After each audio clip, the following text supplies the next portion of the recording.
No matter if we are a woman or a man, the feminine, or we could also call it yin energy. That is the open, flowing, letting go, receiving, surrendering, trusting. I cannot receive without trusting. I cannot receive from life, from the universe, from the divine, if I don't trust. If I question always if I have enough, that constricts me. So that also plays out in relationship. Of course, relationship with myself, first and foremost. Do I trust myself? Am I opening up to myself? Am I able to let go? Hello, everybody. Nearly 6 years of Witchy Wellness Radio this month. And guess what? It's time for a rebirth. Cue the suspense. I'm so grateful for all of the things over the years, from me growing as a person to interviewing and growing the show, just one small step at a time, to now being a top 2% podcast of all podcasts out there. I'll be taking a short break to rebrand, recreate, and begin anew. But don't worry, if you're a fan of Witchy Wellness now, rest assured that even this more empowering show with a new name will be your jam. I will share more in the coming weeks closer to the release, but I wanted to give you guys a heads up now. I want to hear from you guys. What do you want to hear more about? What's your favorite part of the show currently? And where are you on your journey? That last question is the most near and dear to my heart. I have grown on my journey. I realize my listeners have grown on their journey. And what they need now is a little different than what they needed at the beginning of this. So DM me on Instagram the word rebirth, answering those questions, and you will be entered to win a free spot in my group mastermind program, Sovereign, and 6 months of my upcoming embodiment membership. This contest will be open until February 15th. So make sure to shoot me a DM with your answers. I just love to spark that conversation with fellow listeners. I've had many messages over the past years of random people reaching out how much this show has affected them. And I'm so grateful to have been of service and to continue to at a deeper devotional level. Welcome back to another amazing episode of Witchy Wellness Radio, the show you learn how your body and emotions are not in the way, they are leading the way. And today we're learning all about how to ignite passion and lasting fulfillment, not only in your life, but also in relationships. Today we're talking with Dr. Elsbeth Meuth and Freddie Zental-Weaver. They've assisted thousands of couples and singles creating lasting intimacy and fulfillment in their life and relationships. They've been featured on Showtime's documentary series, Sexual Healing, and the Emmy award-winning NBC show, Starting Over. They're best-selling authors of Sexual Enlightenment, endorsed by world-renowned spiritual pioneer Dr. Michael Bethwick, the co-founders of Tantra Nova Institute in Chicago. They got nominated as a changemaker at the White House-sponsored 2016 United States of Women Summit in Washington, D.C., Elsbeth and Freddy are beloved husband and wife, as well as business partners residing in Chicago. Welcome, both of you, to the show. I'm so excited to dive into all this beautiful stuff, but thank you for being with us today. Thank you so much, Loren. Great to be here, Loren. Yeah, thank you. Yeah, so I love having multiple people on my show. It's very rare that I have more than one guest at a time, and even more rare that I have two beloveds on. So I would love, before you two, found each other, what was each of your, heroines or heroes' journey that got you not only to be in this conscious relationship, but also to help other people, single and in partnership, really harness their own life force energy to be the creators, but living this beautiful life of fulfillment now? Okay. So, well, yeah, again, thanks, Loren, for having us on your platform today. I was first introduced to these practices that we teach when I was 13 years old. I was living in Hawaii, going through my puberty, spending a lot of time in the shower, as a lot of guys are at that age. My father at the time was a practicing psychiatrist and took pity on me and gave me a book to read on how to integrate sex and meditation. Wow. Well, I loved it. My girlfriend loved it. And more than that, I had this dream, this hope, this wish, this desire to go on to college on athletic scholarship, but doubted and did not believe that I could get the training or exposure living in Hawaii. Well, the practices really assisted me at a deep level to shift that belief. And I did go on to college on athletic scholarship. And after completing, I kept reading books and doing these practices in my personal life to just stay on track and nourish my emotional and spiritual self. I was in the software business for a long time in San Francisco. Knowing what I knew about my own inspiration, something was missing. After 15 years, it was just a job. So I was looking for something to reinvigorate my engagement. So there was an opportunity in Chicago. I was single. I took it, and I'm in Chicago 22 years ago looking for a Shakti, a female Tantra partner. And I'm online, and Elsbeth showed up. And I didn't know it at the time, but I really came here to meet her. And we met in almost 6 months to the day. We, what I call, transcended the romantic drama and created this work, which we've been doing for the last 22 years all over the world with couples and singles and books and tapes and television. And it's the greatest thing, an authentic expression of who I am in the world for me. And we all have this diamond. We're this diamond, this uniqueness. And we're so lucky if we can find it in a way to keep, putting it out there and making a difference in the world, doing some good. So look forward to getting into more of what exactly it is that we do as we go on. Okay, so I think it's my turn now. And my history is so different from Freddy's. It couldn't be more different. So I wish I would have had a dad when I was a teenager who would have given me a book on sex consciousness. But far from it. I don't know about you, Loren, but that was not customary in my family. I'm one of 10 children. I was born and raised in Germany with a very strict dad. And, to their chagrin, when I hit puberty, I got very interested in all matters of the sexual, like just the air around it. So anyway, but there was a lot of suffering also because there were a lot of restrictions, and however, then in my late 20s, I came to the United States to do postgraduate work in music and then moved on to getting my doctorate in education a few years later. And from there, I moved into management consulting. And so I had become a very good consultant in the 90s, yet I felt just so despaired in intimate relationship. I had this pattern of attracting unavailable men. And while that was exciting at certain moments, most of the time I was alone. And it hit me at one time that if I was not going to change that trajectory, I would end up, without lasting intimacy and love in my life before I was going to leave this planet. And that really drove it home to me. I decided that whatever I needed to do, I would do to find out what had me be in these unavailable relationships. Because in the end, it's always a reflection of myself, whatever shows up in my life, like my consciousness, reflection of my consciousness.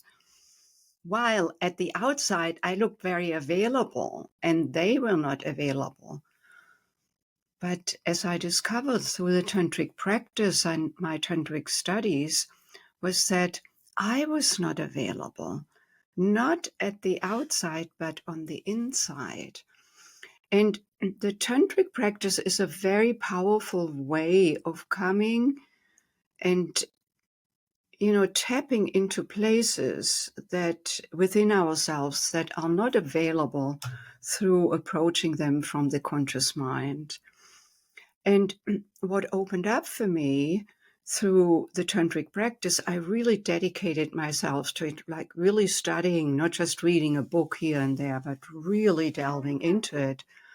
And what opened up was that I distrusted men. I had no clue about that, Loren. I mean, I didn't walk around like a distrusting bitch, I was charming. I was inviting, I reeled them in. Yet underneath that which was not visible to the conscious mind and the eye was that I was not trusting. And through one very particular tantric healing ritual, I got in touch with that. And what opened up was what I was connected to was a memory from the time when I was 18 years old, first love, first boyfriend. We had a quiet, blissful relationship. And then he asked me to have intercourse. And I said yes, although I was not ready. And it was freakingly painful. It was so painful that I had to go to the gynecologist. The bill from the gynecologist went to my house. My dad opened it. All hell broke loose. He called me a whore. The boyfriend left the relationship a few weeks later. So there I was, totally alone, no soul to turn to. And that was the moment where I made a decision. It's this kind of coping decision that was for me, look, Elsbeth, men are not there when you really need them.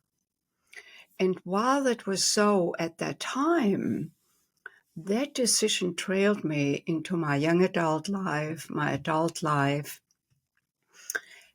And then no wonder that I attracted unavailable men. Living with that decision, see, they are not there for you because these unavailable relationships were just further proof. Like I proved it to myself, not knowing what I was doing.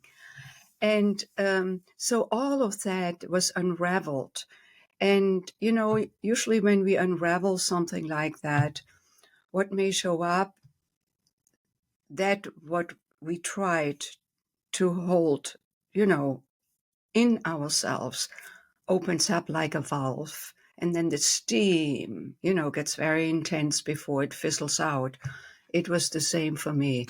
Like the pain, the physical, the emotional pain of the 18-year-old really in that ritual came out and up. However, then fizzled out. And then in place of all of that, what opened up was deeper trust, first and foremost for myself. Because, what kicks in first, like, Elsbeth, why did you let this happen? You cannot even count on yourself. Why didn't you speak up? So making myself wrong. You don't do this on purpose. It's an automatic thing. So trusting myself that I can count on myself going into the future. Then trusting men in general more. And then 6 months later, Freddy Zental came into my life. Shut up! And I'm sure I would not have seen him as a potential partner if I hadn't done that clearing work, because he was available, so I needed to be available and trusting. So it's been quite miraculous. This is a great example, Loren, of really where we all come from in terms of our experiences. We're like this clay collecting all these experiences and this modeling and these decisions that we've made and beliefs and so on. And that's where we look into the world from. Now, the good news is that we often have an idea or a dream of something for our lives that we've never had or done or experienced before. So how do we get out of this clay that we look into the world from to move into this dream? And so the practices that we teach in terms of the energetic Tantra, as a meditation, because many people, Tantra is a lot of things, there are a lot of variations of Tantra. We're Tantra Nova, Tantra New, so we're integrating the Eastern approaches and the Western approaches to transformation. What's unusual is working with the sexual energetic, because when we're in that energy, whether we're conscious or not, we're more open, loving, vulnerable, receptive. Chemically, we're changed, more endorphin, serotonin, oxytocin, the feel-good hormones. So approached with an intention, like I want to create something, we get more unmasked to what we don't see, which was Elsbeth's experience of what she shared. Beautiful. Thank you for sharing, both of you sharing, both of you quite differing experiences, but it led you to each other. And I love hearing the breadcrumbs, because your conscious mind can't you can't plan it, you can't control it. It's really about surrendering and listening to that intuition to guide you. Elsbeth, I'd love to dive into, and Freddie as well, that masculine feminine concept. Obviously, Witchy Wellness Radio, we got a lot of feminine women listeners here that probably identify with what you just spoke with. And, we're maybe in a partnership or single, but we all are searching for that lasting intimacy and that love. And we might not realize subconsciously there are that trauma, those blocks, those beliefs that maybe we don't trust men. I know that's something that my body, myself, has held on to as well. Just the cultural belief of, sometimes even feminism. Saying men are less than, women have to be pushed up even further. So I would love to dive into, that subconscious work, and also, the vertical kind of method of a partnership versus the horizontal that you guys speak about as well. I think that'll be very helpful for the listeners to kind of understand where we're coming from. Okay, great. So the feminine, because no matter if we are a woman or a man, the feminine, or we could also call it yin energy, that is the open, flowing, letting go, receiving, surrendering, trusting. I cannot receive without trusting. I cannot receive from life, from the universe, from the divine, if I don't trust. If I question always if I have enough, that constricts me. So that also plays out in relationship. Of course, relationship with myself, first and foremost. Do I trust myself? Am I opening up to myself? Am I able to let go? In my feminine essence workshop, when I do work with women only, there is a practice where I ask women, it's a self-love practice, to be the beloved and the lover simultaneously. So like when I touch myself, the hand, the fingers are the giving dynamic. The top of my hand is the receiving dynamic. They feel very differently when I bring my awareness to it, the giving in the fingertips and the receiving on my hand. And to go through a whole self-love practice, including the sensual, the erotic, the love, the heart connection, the spiritual connection, that some women really have difficulties with that, more used to masturbation, which is very masculine or yang based, where we go for the goal instead of enjoying the journey. So what I have found in my own life, in a very personal way, actually what I shared earlier with discovering the distrust I had held, had to do with not, as I said earlier, not trusting. And that meant I couldn't receive. And since then, that has been, 25 years ago, it's still a journey I'm on, exploring further into the feminine, where I don't control, and reminding myself and allowing myself to receive from Freddy, to be open to his masculine. And when I'm in my feminine, where I can let go, where I trust, he can rise further. Very different from dominating and subordinating. Very, very different. And you alluded to the vertical versus the horizontal relationship models. So many women, really confront this, where also given that we have made such great strides over the last 50 years or so, and I'm so grateful to the women's movement. I wouldn't be where I am today if I wouldn't, stand on their shoulders. Of course, it started with the suffrage of the women of the 1920s, the early 20th century. However, by, what is available to us now with participating, competing in the marketplace, yes, we need yang or masculine skills for that. There's nothing good or bad about it. It's part of the game, so to speak, and women have become very successful and powerful. And of course, there's much more room. At the same time, what many of us also may have forgotten or lost is the connection to that feminine, to that yin self that is, or can be vulnerable, however, and what I'm saying is not only so for women. And Freddy can speak more about that, how that shows up for men and the challenges and opportunities there. So for, millennia, we all have lived in a vertical or patriarchal relational model where one is up and one is down. And I know probably not everybody sees that in video here. So one of my hands is up, the other one is down, demonstrating the one who is up and the one who is down. And that was has been patriarchy. We are still in it. It has shifted a little bit, yet not fully. Now, I also want to say, if it was matriarchy, it would be the same. Then women would be up and men would be down. So the thing is that the one who is up in that model doesn't need to listen to the one who is down, because the world occurs in the way that the one who is up sees it. So what's missing is deep listening, curiosity, learning from the one that is below.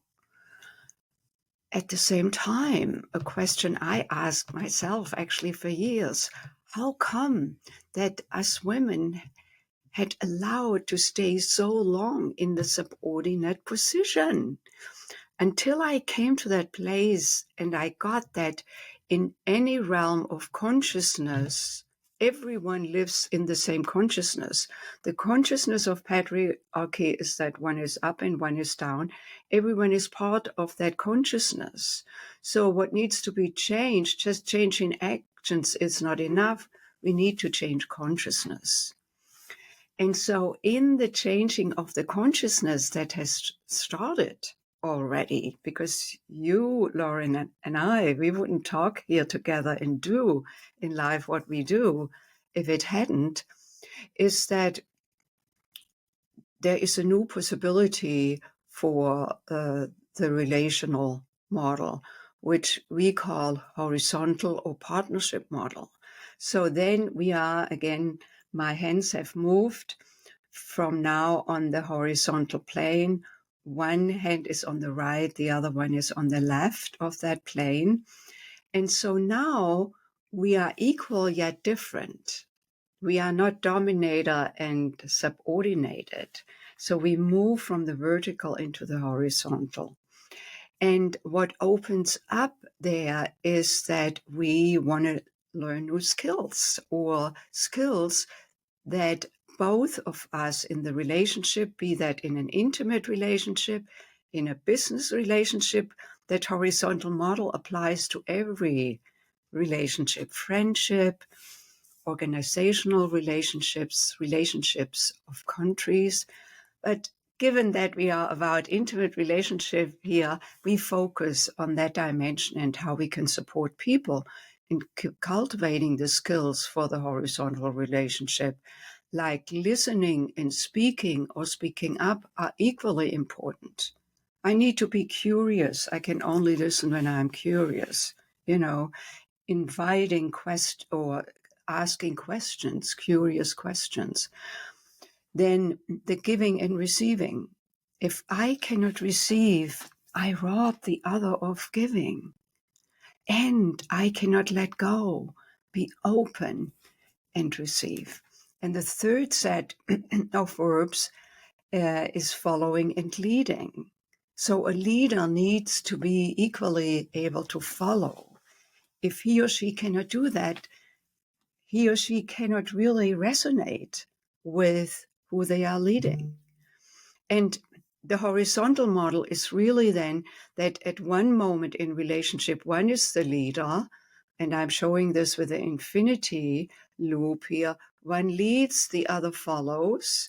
And then the next moment, the other leads and the first one follows, So it is like, and this is how it goes, a back and forth, and we are both happy in these roles and we want to cultivate them. Beautiful. Freddie, did you have anything you wanted to add from the, I guess, more masculine male perspective about integrating that feminine, shifting out of more the vertical method or into the horizontal? Yeah, no, Partnership. absolutely. On the man's side, it looks a little different. As Elsbeth was saying, I mean, for millennia, women have been suppressed in terms of their sexuality. You're a whore if you like sex, or in parts of the world today, a woman could be stoned to death for having sex out of wedlock. Whereas men have always been lauded for their sexual prowess, harems and playboys. The first time a guy has sex, he can't wait to tell the fellas in the locker room and so on. So for men in Tantra in the practice, it's really about bringing consciousness to this unconscious aspect of our beingness. Because women, I mean, many couples we get, and, the woman, they're in the peak of their sexuality, 30s, and she's like, I don't know if he loves me. And he's like, of course I love you, honey. Look at my heart on. And she's like, yeah, but can you kiss me with your heart? And that's not something that guys learn. I mean, we're modeled two emotions to be okay to show. That's fucking or fighting. And that's my only F-bomb for the day.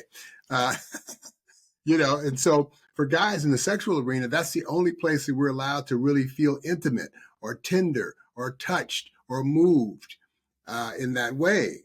So in the tantric practices, part of the ritual or practice for the man, no matter in all the variations that there are, is for the man to learn to move the sexual, to separate ejaculation from orgasm and move the sexual energy, or what we call nectar, up to their heart through breath and attention and intention and awareness of energy. And a lot of guys hear that because they read an article from Sting 30 years ago that said, oh, I make love to my wife, for 8 hours. And it's not like boom, boom, boom, boom, boom, boom. It'd be like broken hips and people in wheelchairs, but no, it's a whole aspect of breathing and touching and gazing and so on. So once guys learn to separate that ejaculation from orgasm and start to uncouple the attachment of lust and the attachment of guilt and shame and jealousy and possession and all of that craziness, we start to get some freedom around the fact that this is energy. And once we can move it to the heart and she gets that, and he can move her heart, then her yoni, which is a Sanskrit term for vagina, or sexual center, thank you, then she can trust. As opposed to just like guys come on with the heart on, it's like, this is what women are getting all the time. And it's kind of like, enough already, So that yin yang, that polarity, as Elsbeth was talking about, that we're talking about, is very important in relationship. And it moves, it's dynamic. And so, I mean, because at the beginning, we're zygotes in the womb and we're androgynous, and then as it's whatever's decided, a man has testes and a penis and a woman has ovaries and a clitoris. A woman has a G-spot or a Grafenberg spot and a man has a prostate. So this is just the subtle differences, and as we get older, the whole thing reverses itself. Men grow breasts and women grow hair in their faces, and so, but what we're talking about is how to be an adult, integrated person. And these are the practices that do that. There's no other practices I know that really talk about or teach how to work consciously with this life force of sexual energy, which is intelligent. I mean, when you think that it was creating life before we had language, and when we're in that energy, whether we're doing consciousness work or not, we're more open, loving, vulnerable. As I mentioned earlier, we're chemically changed. So when you add it as a meditation, when you add intention and an awareness of energy, then we start to get, as I was saying earlier, more unmasked to the subconscious aspect of what we're doing to create what we're getting. Because if we could just do it, we wouldn't be going to therapy or going to workshops we would just do it. So it's shifting this clay that we look into the world from. And that's where the meditation, sexual meditation, becomes really powerful. And again, if it's anywhere, it's everywhere, because as you do the sexual meditation, that does inform your mutual lovemaking that you do, the quickies in the morning, self-love stuff. All of it becomes much brighter, much more aware, and not just in the bedroom. It's like when you bring consciousness in that area of your life and that intimate vulnerability, and you're very conscious and aware, then the way that you are living in your life shifts. Like, for instance, I hate my job, 30 more years of retirement. You wouldn't say that because, thoughts are energy. And the cascading effect of that thought is something, if you're aware of your energy, is not something that you would do to yourself. So we start to shift how we use language, how we look into the world, how we're thinking, we start to at least be curious. Yeah, pleasure opens up, and joy, and gratitude for being alive, and passion, passion for life, passion for being this human being that each of us is, and passion for our beloved, or if I am ready to bring a beloved into my life, being passionate about this exploration. And instead of seeing it as the end goal, and then as if everything was going to be happily ever after, this is a total illusion. It happens, the passion happens in the ongoing creation. Moment by moment. Yeah. And then, this connection and this, no matter if we just look at each other into each other's eyes, or we have breakfast together, or we do a breathing practice together, which we do daily, sometimes just for 2 or 3 breaths, but very consciously. These are these moments of, deliciousness and preciousness. And that calls for cultivation, because that doesn't mean that I am never in a bad mood, or get triggered by Freddy. Oh, yes, I have, my fair share of that. But how do I move out of it? How do we move out of it as a couple? Because we are animals. We feel anger, sadness, disappointment, upset.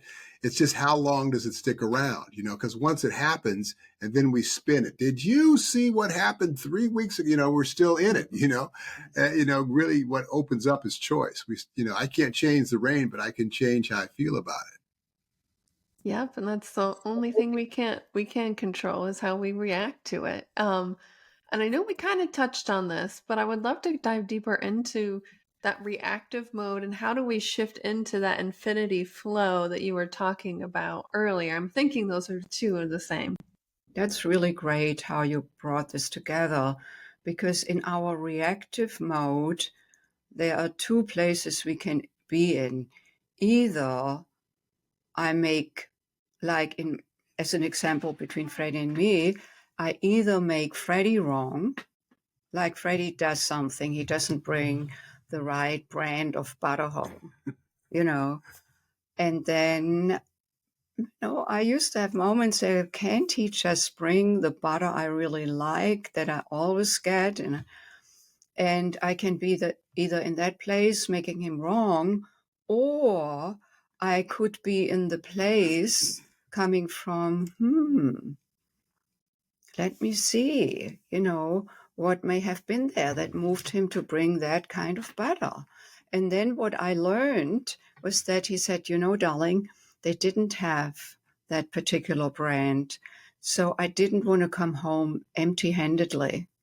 I want to bring you butter. So that he totally thought of me, in the first place, instead of, he just was so oblivious and he doesn't care, So I can be either in the blaming, making wrong place, or I can be in a place of curiosity.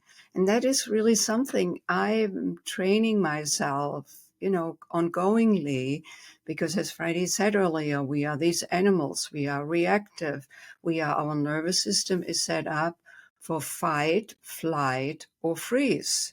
When things don't go the way we want them, or when we, perceive a threat, even if it's not a real life threat.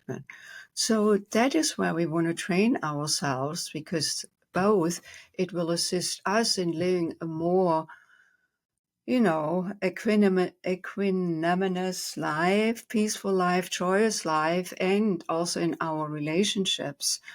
And that takes practice. I'm 74 years old now. So over the last 23 years, 24 years, I have been practicing a lot.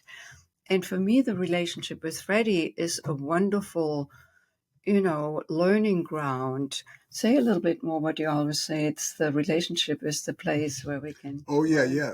And I'm 67. So we're senior citizens, the relationship is an opportunity to see something about yourself that you otherwise wouldn't see, an opportunity to learn to get out of our own way and allow the other to be totally who they are.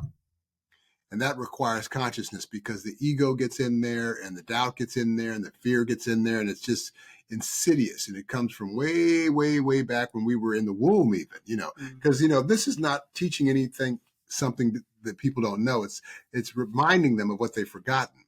Because when we were in the womb, it was just womb service, and we were just floating in the embryonic fluid, and it was just effortless, and it was wonderful. And then all of a sudden we're born, whoosh, guys or people getting whacked in their bottoms. Some guys are getting their wee-wees cut, and you're thinking, send me back. And then life happens, all this stuff, as I was saying earlier, decisions and experiences, good and bad. And then we get to a point in our life where we want something that's never been before. And then it's about getting out of our own way. And these are some of those practices to become curious, a curious observer of who we are, living into this possibility, this infinite possibility. I mean, we think about the universe that goes on forever, and that we're part of, stardust. I mean, that's our lineage.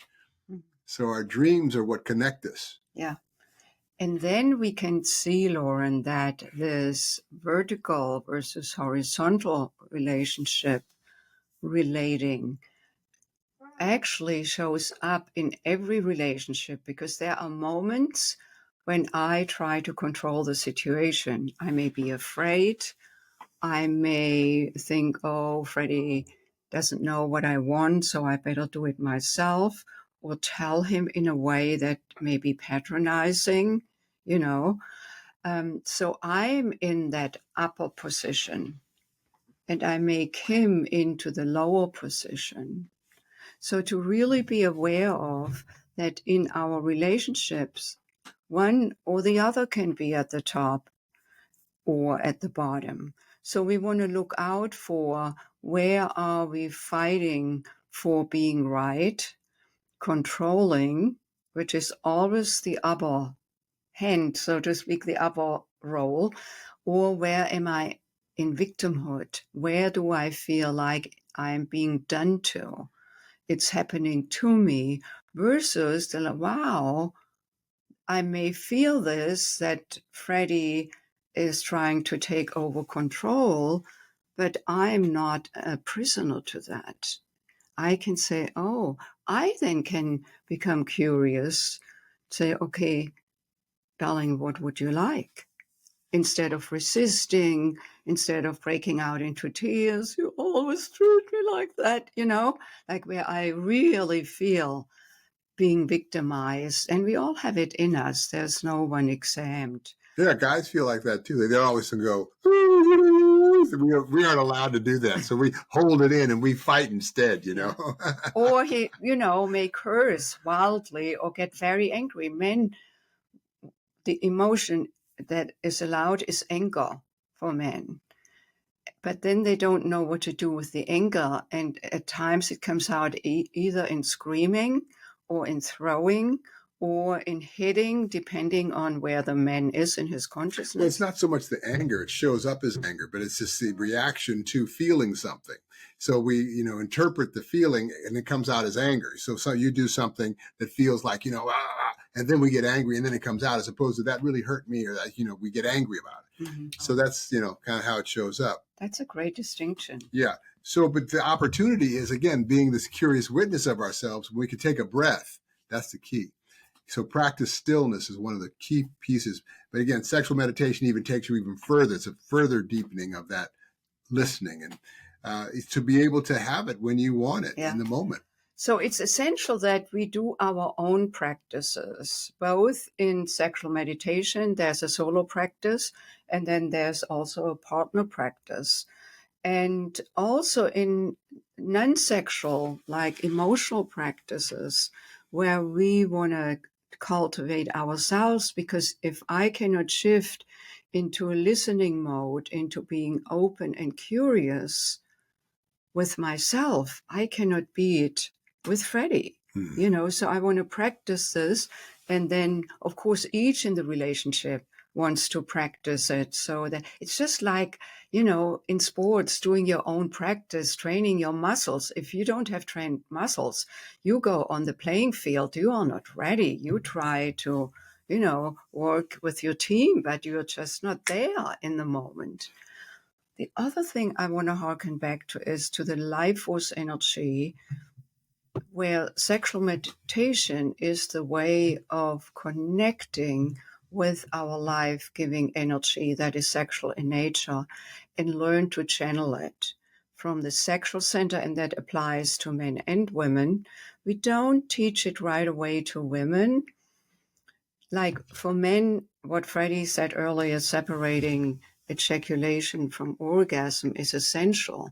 That is a key component for a man to actually become more, to mature in his manhood, where he learns to move his wonderful testosterone energy up into his heart.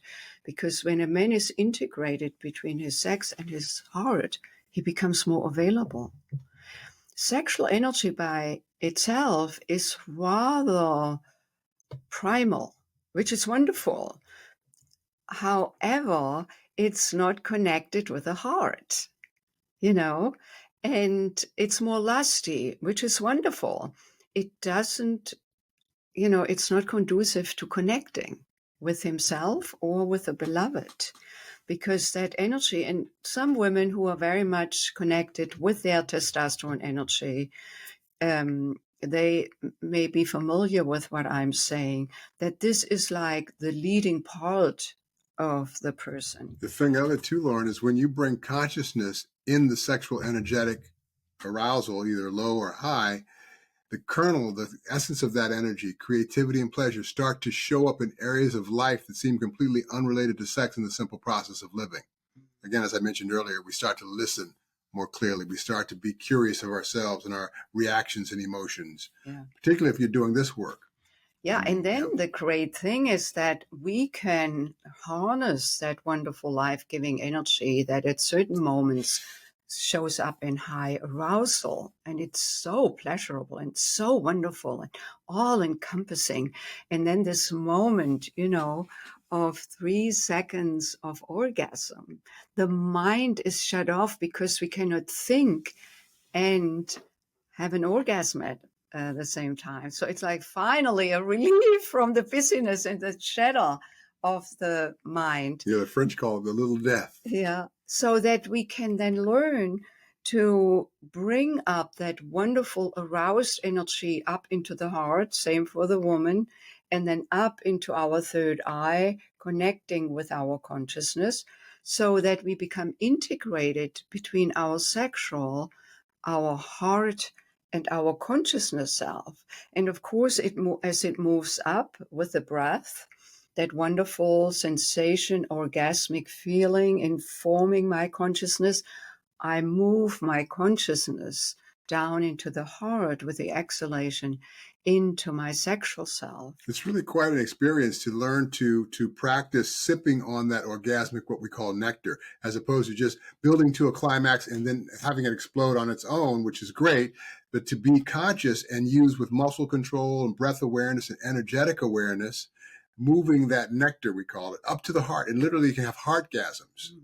And, and for a man to do that with the learned, trained muscle of the PC, or pubicoxygeal muscle, that figure 8 that runs around the man's penis and intersects at the perineum and around the anus, and same for the woman around the vagina, and so on, that figure 8, that for the man, being able to lock that down like a mula bandha, like a kegel, and then breathe in that high level, that's when you can do it without ejaculation, which after ejaculation, you have refractory. So a man can stay erect and stay energized for a long time. And that's what guys hear. But when you do that, it takes you to another level of awareness in terms of just our own consciousness, because it's not just a trick, a parlor trick. Right, right. Because some people say, "Oh, I want to learn some tricks here." It's something's going to make sex better or more exciting or whatever. It is a shift in awareness, and with that, our bodies shift. With that, our heart opening shifts, because the heart is the connector, not the sex. The sex is desirous, yet not the connector, but both together. Wow. And then to bring it up into our awareness, like awareness of the sense of the experience, also then can lead us to channeling that wonderful life-giving energy that is creative in nature into our projects, what we want to create in the world. I mean, it's creative energy. Transmuting the sexual energy, yeah. Yeah. And that doesn't mean that we lose the pleasure. We just transmute the pleasure further into an intentionality. And in our book, we talk about it. And there is a book that was written back in the 40s by a guy named Napoleon Hill called Think and Grow Rich. And most people have heard of it or read it. And it was about teaching people to shift their mindset to think to be rich, to start to create wealth. And one of the little sections of his book, he mentions, lucky is the person who can learn to use their sexual energy to create wealth. He doesn't teach you how. We do. Not so much wealth, but more like personal relationships, but anything you want to do. Wealth too, in every way. But begin to shift at a deep level the belief, and again, that clay we look into the world from, to move into the dream and the possibility and the belief. And we use this creative energy to be like carried. Wow, wow, wow. I don't even know. That's a beautiful way to end, but I was rereading Think and Grow Rich last year, and I noticed that little section about the sexual energy, and I'd read it before years ago, and I'd never remembered that. So a little extra breadcrumb here. So thank you for sharing. Oh my goodness, so much. I know the listeners and myself have gained so much out of this episode. Thank you for being with us today, for cultivating your own life force energy and just this beautiful giving nature, beings that you are. How may we, as a huge act of gratitude, be of service for both of you today in return? We actually, in that loop, in that infinity loop between you, the audience, and us, we'd love to offer a gift, which is actually a video class with foundational practices for cultivating sexual meditation. We thought, coming out of this conversation, it would be great for each of you who is listening or watching today to have now a further step where you can actually explore, experiment, cultivate your body, your breath, become aware of energy in a new way that are all the precursors for channeling your luscious life force energy. And then, of course, there are other ways of connecting with us, coming back to us, which we really would love to hear from you. You can go to our website at tantranova.com, TANTRANOVA.com. Or, of course, also the book you mentioned, Loren, Sexual Enlightenment, that is available on Amazon, both in hard copy and audiobook, which gives, of course, much more background, also theoretical background, historical background, and then also practices. So yes, that would be wonderful, being in the circuit with you and staying in it. That would be a great gift to me. Well, thank you both so much. It's been an honor to really be curious and listen to both of you today. Thank you so much for coming on the show. Thanks for having us, Loren. Thank you, Loren. Blessed in the new year.